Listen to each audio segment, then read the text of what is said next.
Assalamualaikum Bapak Ibu Pasir semuanya, dimanapun berada, bagaimana kabarnya Bapak Ibu semuanya, semoga sehat-sehat semua ya. Jumpa kembali kita di pencegahan polusi dan kepedulian lingkungan. Ya. Pada pertemuan kali ini kita akan membahas untuk aneks 5. Ya. Ingat aneks 5 tentang apa? Ya betul, aneks 5 adalah tentang sampah ya. Nah, peraturan tentang pencegahan pencemaran oleh sampah ya dari aneks 5 ini berlaku sejak kapan ya. Untuk aneks 5 ini berlaku secara internasional sejak 31 Desember 1988. Jadi berlaku secara internasional per 31 Desember 1988. Terus berlaku untuk kapal apa? Nah, untuk aneks 5 ini berlaku untuk semua kapal. Jadi berlaku untuk semua kapal yang berarti apapun jenis kapalnya. Ya, yang jelas di sini adalah beroperasi di lingkungan laut, mulai dari kapal niaga, ya, hingga kapal platform, ya, kapal yang tetap atau mungkin yang terapung, hingga kapal non komersial, misalnya seperti kapal pesiar dan lain sebagainya ya. Jadi aneks 5 ini berlaku untuk semua kapal, ya, berlaku untuk semua kapal. Nah, yang dimaksud dengan sampah itu apa sih? Kalau kemarin di aneks 4 kita ngebahas ada sampah, ada kotoran, itu satu jenis nggak? Berbeda tidak? Ya, itu kan nggak membedakan antara kotoran dengan sampah. Nah, sekarang sampah ini apa? Nah, sampah ini adalah segala macam makanan, buangan rumah tangga, dan juga operasional. Tapi di sini tidak termasuk dengan ikan segar, ya, tidak termasuk dengan ikan segar yang dihasilkan secara normal ya selama pengoperasian kapal tersebut. Dan untuk sampah ini harus untuk sampah ini harus dibuang secara kontinu dan periodik ya. Jadi untuk sampah ini harus dibuang secara kontinu dan periodik. Nah, bagaimana dengan sampah yang tercampur dengan zat yang lain? Apakah akan terkena aturan lain, persyaratan lain sebagainya ya. Jadi apabila sampahnya ini bercampur dengan zat lain, zat kimia berbahaya atau lain sebagainya, maka ini akan berlaku sesuai dengan persyaratan yang zat tersebut ya. Jadi apabila bercampur dengan zat yang lain, maka aturan sesuai persyaratan yang lebih khususnya di sini lebih keras tentang zat tersebut akan diberlakukan. Ya, beda dengan sampah-sampah yang tidak tercampur dengan zat berbahaya lainnya. Ya. Jadi kalau bercampur dengan zat berbahaya maka aturannya berbeda nih, persyaratan pembuangannya dan lain sebagainya ya.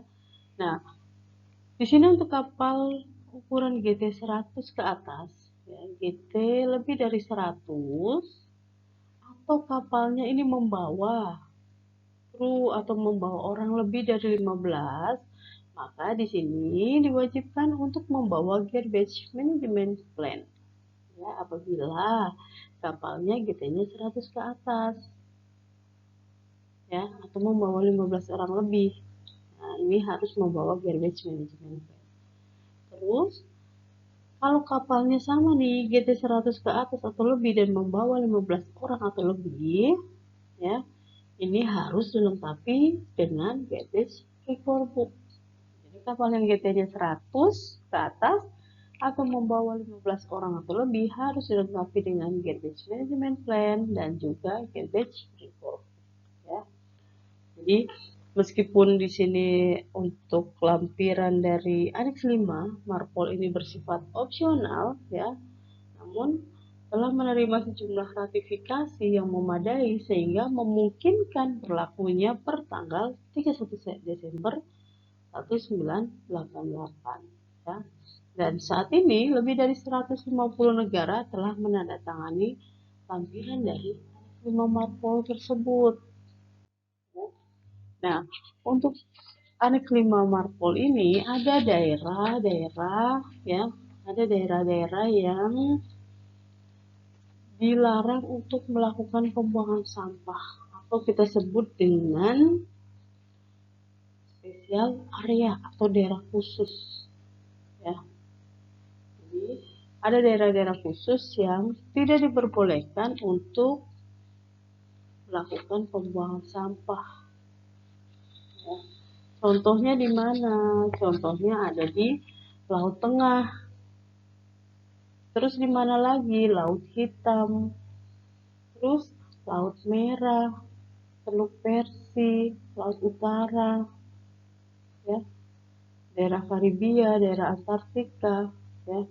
Jadi di sini daerah-daerah ini tidak diperkenankan ya, atau tidak diperbolehkan atau bahkan memang sangat dilarang untuk melakukan pembuangan sampah. Kenapa seperti itu? Kenapa ini masuk dalam daerah khusus? Kenapa masuk dalam spesial area ya?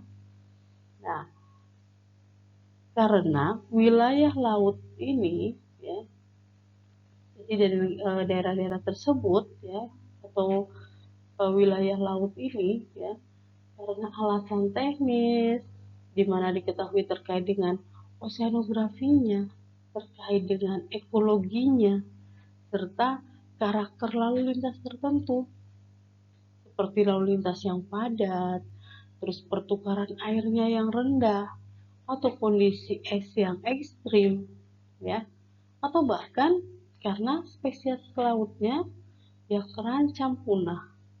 Jadi di sini daerah-daerah tersebut ya memerlukan penerapan metode wajib untuk pencegahan pencemaran laut oleh sampah. Ya, jadi karena ekologi, karena karakter lalu lintas tertentu, atau kondisi eks yang ekstrim, atau spesies laut yang mau punah dan lain sebagainya. Makanya kita nggak boleh atau tidak diperbolehkan membuang sampah di daerah khusus tersebut. Ya, jadi diperbolehkan membuang sampah di daerah khusus tersebut. Bagaimana dengan kontrol sebuah negara pelabuhannya? Jadi kontrol negara pelabuhannya bagaimana dengan aneks 5 tersebut? Ya. Jadi di sini ketentuan untuk memperluas kendali negara pelabuhan agar mencakup persyaratan operasional terkait dengan pencegahan pencemaran laut ya. Di sini diadopsi pada tahun 1994. Dan kapan mulai berlaku ya? Untuk kontrol negara ini mulai berlaku 3 Maret 1996. Dimana di sini ya, dalam amandemen serupa terhadap lampiran Marpol lainnya pada peraturan ke-9 lampiran kelima yaitu aneks kelima menegaskan bahwa petugas kendali negara pelabuhan dapat memeriksa kapal yang berbendera asing di pelabuhan atau terminal lepas pantai negara pelabuhan. Jadi petugas kendali negara pelabuhan berkaitan dengan kontrol negara pelabuhan ya, petugas kendali negara pelabuhan dapat memeriksa kapal-kapal yang berbendera asing di pelabuhan atau terminal lepas pantai negara pelabuhan tersebut. Dan jika hasil dari pemeriksaan tersebut terdapat alasan yang jelas ya, untuk diyakini bahwa nakodanya atau bahkan awak kapalnya tidak memahami ya tentang prosedur penting di atas kapal terkait pencegahan pencemaran oleh sampah, maka akan diberikan sanksi ya. Oke, ini untuk kontrol negara pelabuhan ya. Nah, ada persyaratan dalam pembuangan sampah kecuali dari atau di spesial area ya, kecuali di spesial area. Nah, syaratnya apa aja? Syarat pembuangan sampah. Yang pertama, untuk jarak 3 mil, apakah diperbolehkan membuang sampah?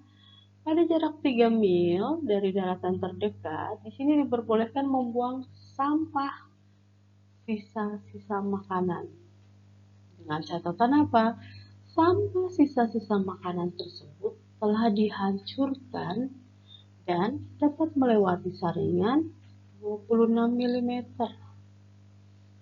Jadi, sampah sisa makanan yang sudah dihancurkan itu boleh dibuang pada jarak 3 nautical mile dari daratan terdekat. Terus kalau belum dihancurkan bagaimana? Ya, kalau belum dihancurkan, sampah sisa makanan ini dibuang dengan jarak 12 nautical mile dari daratan terdekat. Ya. Jadi pada jarak 12 nautical mile dari daratan terdekat boleh membuang sampah sisa-sisa makanan pada jarak, ini kalau yang untuk platform ya, pada jarak 15 meter dari platform atau dengan syarat yang telah dihancurkan. Ini kalau 12 nautical mile ya, untuk sampah yang belum dihancurkan. Tapi bagaimana dengan platform? Ini boleh pada jarak 15 meter dari platform kapal-kapal yang ada di sekitar platform ya, dengan syarat kapalnya telah dihancurkan ya. Jadi pada jarak 12 nautical mile, kalau bukan kapal-kapal yang di sekitar platform itu boleh membuang sisa-sisa makanan yang belum dihancurkan. Tapi kalau kapal-kapal yang di sekitar platform diperbolehkan, tapi dengan jarak 15 meter dari platform dan sisa makanannya harus sudah dihancurkan. Nah, jadi di sini pada jarak lebih dari 12 mil dari daratan terdekat, di sini boleh membuang kertas, kain, majun, metal, botol, dan sisa makanan. Nah, bagaimana kalau kita mau membuang damage atau penerapan atau bekas packing atau tali dan lain sebagainya? Ya. Jadi di sini pada jarak 25 mil dari daratan terdekat. Jadi pada jarak 25 nautical mile dari daratan terdekat, di sini boleh membuang damage atau penerapan atau palet, bahan-bahan tali, dan juga packing yang terapung. 25 nautical mile. Nah, terus bagaimana dengan sampah plastik? Pada jarak berapa kita boleh membuang? Nah, khusus untuk sampah plastik, tidak diperkenankan, tidak diperbolehkan, dilarang keras ya, membuang sampah plastik dengan jarak berapapun dari daratan terdekat. Kenapa begitu? Karena terurainya butuh ratusan tahun ya.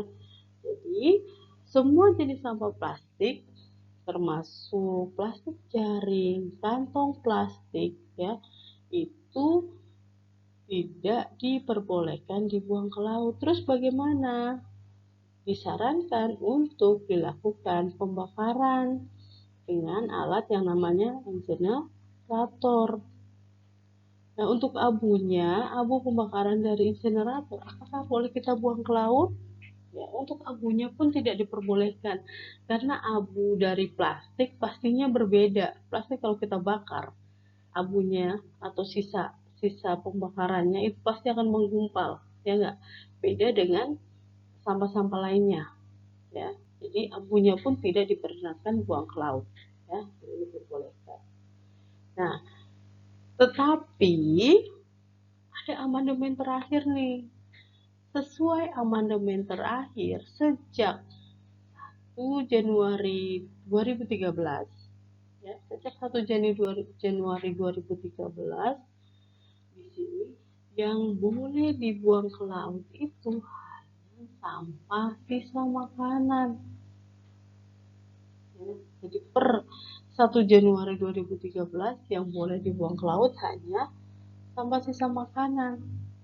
Sedangkan untuk jenis yang lain bagaimana? Jenis yang lain harus dibuang ke penampungan di darat ya, ke reception facility gitu. Jadi per 1 Januari 2013 ya, yang boleh dibuang ke laut itu hanya sampah sisa makanan. Nah, apakah dari keterangan tadi, dari syarat-syarat tadi, selain sisa makanan, apakah boleh dibuang ke laut? Kalau dalam keadaan normal tidak diperbolehkan. Dalam keadaan normal tidak diperbolehkan, berarti ada masih ada dong, masih ada kita boleh membuang, ya masih diperbolehkan membuang, tapi ya dalam keadaan anormal. Kalau dalam keadaan normal nggak boleh. Jadi pengecualiannya apa? Kapan boleh kita membuang sampah-sampah selain sisa makanan? Ya. Nah, pengecualiannya adalah yang pertama, pembuangan sampah tadi ya kita lakukan dengan maksud untuk keselamatan kapal atau keselamatan jiwa manusia. Jadi yang tadinya dilarang, tapi karena ini dengan maksud keselamatan kapal atau keselamatan jiwa manusia, maka diperbolehkan. Ya. Terus yang kedua apa? Terbuangnya sampah itu karena kerusakan kapal. Ya, karena kerusakan kapal. Jadi diperbolehkan. Yang ketiga, karena kecelakaan hilangnya jaring sintetis. Nah ini nggak boleh ya kan? Tapi karena suatu kecelakaan, dengan catatan apa? Dengan catatan sudah dilakukan semua usaha untuk mencegah kehilangan tersebut. Ya, jadi ada 3 pengecualian kapan kita boleh membuang selain sampah sisa makanan. Yang pertama, pembuangan tersebut dimaksudkan ya untuk keselamatan kapal atau keselamatan jiwa manusia. Yang kedua karena kerusakan kapal. Yang ketiga karena memang sudah dilakukan tindakan untuk mencegah kehilangan, misalnya karena kecelakaan hilangnya jaring sintetis, tapi sudah berusaha untuk melakukan pencegahan, ya. Nah itu 3 poin pengecualian kita boleh membuang sampah selain sampah sisa makanan. Ya. Nah berikutnya kita masuk ke garbage record.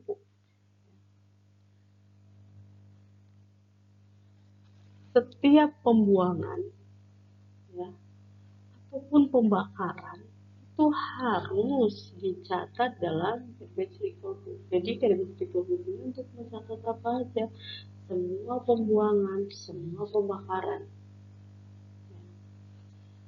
Terus yang dicatat apa? Yang dicatat adalah kapan dilakukan, posisinya di mana, posisi kapalnya di mana, keterangannya apa, dan jumlahnya atau banyaknya berapa. Jadi yang dicatat itu kapan, di mana posisi kapalnya, keterangan pembuangannya, dan berapa banyaknya. Terus garbage record book ini harus disimpan di tempat yang mudah dicapai. Kalau misalnya ada pemeriksaan, disimpannya berapa lama? Disimpannya selama 2 tahun. Ya, sejak pengisian terakhir selama 2 tahun. Nah, diisi dalam bahasa Inggris. Ya, jadi diisi dalam bahasa Inggris oleh perwira yang bertanggung jawab. Dan tiap halamannya harus ditandatangani oleh nakoda sebagai tanda pengesahan. Jadi diisinya dalam bahasa Inggris dan harus ditandatangani oleh nakoda. Siapa yang mengisi? Adalah perwira yang bertanggung jawab. Ya. Terus dalam hal dibuang karena tadi pengecualian karena kecelakaan, ya kan, dalam keadaan anormal maka diperbolehkan. Nah, kalau dalam hal tersebut dalam keadaan anormal, ya, di sini harus dicatat lingkungan tempat pembuangannya di mana, terus alasannya apa, alasannya apa juga dicatat di record book tersebut, karena kan sebenarnya tidak diperbolehkan. Nah, setelah itu di sini Port State Control Officer ya sewaktu-waktu di sini bisa memeriksa garbage book di kapal kita. Ya. Jadi apa yang dicatat? Yang dicatat adalah pembuangannya, pembakarannya itu harus dicatat ya. Setiap pembuangan, setiap pembakaran, setiap pembuangan, setiap pembakaran. Yang dicatat adalah waktu, posisi kapalnya, keterangan, dan jumlah sampahnya, dan disimpan paling tidak 2 tahun sejak pengisian terakhir, diisi dalam bahasa Inggris ya, menggunakan bahasa Inggris oleh perwira yang bertanggung jawab, dan ditandatangani oleh nakoda. Kalau misalnya karena hal kecelakaan atau anormal, maka harus dicatat lingkungan tempat pembuangannya, ya, dan alasan pembuangannya kenapa. Proses control officer ini dapat sewaktu-waktu memeriksa garbage removal kapasitas. Ya. Yang berikutnya adalah garbage management plan. Garbage management plan, kapal yang panjangnya 12 meter. Kapal yang panjangnya 12 meter atau lebih harus memasang plakat. Kapal yang panjangnya 12 meter atau lebih harus memasang plakat, di mana plakat ini berguna untuk memperingatkan kru, memperingatkan penumpang tentang aturan pembuangan sampah. Kapal dengan panjang 12 meter ke atas harus memasang plakat untuk memperingatkan kru, memperingatkan penumpang tentang aturan pembuangan sampah. Nah, plakat ini ditulis dalam bahasa kerja, tetapi harus ada terjemahannya, yaitu dalam bahasa apa? Terjemahannya harus dalam bahasa Inggris atau bahasa Prancis. Jadi selain bahasa kerja, di bawahnya ada terjemahannya menggunakan bahasa Inggris atau bahasa Prancis. Nah, untuk kapal ukuran GT 100 ke atas, ya, GT 100 ke atas atau membawa 15 orang atau lebih, di sini harus membawa garbage management plan. GT 100 atau membawa 15 orang atau lebih. Nah, plan ini, garbage management plan ini isinya tentang apa? Berisi tentang prosedur tertulis untuk pengumpulan, untuk penyimpanan, ya, jadi pengumpulan sampahnya, penyimpanan sampahnya, pemrosesan sampahnya, dan juga pembuangan sampahnya. Termasuk juga di sini penggunaan peralatan di kapal, misalnya penggunaan insineratornya, dan juga orang yang bertanggung jawab dalam mengawasi pelaksanaannya. Jadi plan-nya ini berisi tentang prosedur tertulis untuk pengumpulannya, penyimpanannya, pemrosesannya, dan pembuangan sampahnya. Termasuk juga adalah penggunaan peralatan di kapalnya. Dan juga orang yang bertanggung jawab dalam mengawasi pelaksanaannya. Nah, plan ini harus sesuai dengan guideline dari IMO. Dibuat dalam bahasa kerja di kapal tersebut. Ya. Baik, Bapak Ibu semuanya, terima kasih ya Bapak Ibu untuk waktunya yang sudah menyimak video pembelajaran ini. Semoga bermanfaat. Sampai jumpa kita di pertemuan-pertemuan berikutnya. Terima kasih semuanya Bapak Ibu. Assalamualaikum. Salam sehat selalu.